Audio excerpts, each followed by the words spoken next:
Murs effondrés, toitures envolées, arbres décapités, fils et câbles arrachés. En quelques minutes hier, la bourrasque a balayé ce quartier de Landrecy.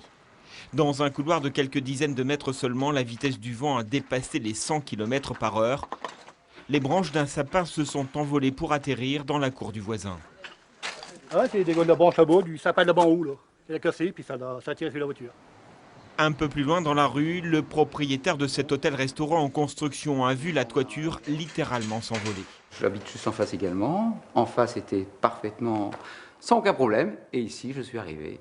Tout était parti. Du jamais vu, 2 minutes et demie. Et quand vous sortez de là, mais vous êtes un petit peu estomaqué. C'est comme un apocalypse. Dans la commune, 70 habitations ont été endommagées. Ce matin, les couvreurs étaient à l'ouvrage pour mettre les sinistrés hors d'eau en attendant le passage des experts d'assurance. Des couvreurs déjà sollicités cette année.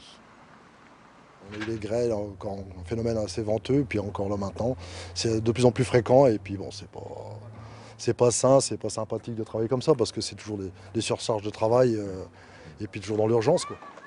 Dégâts matériels uniquement. Pourtant, le maire craignait le pire hier soir.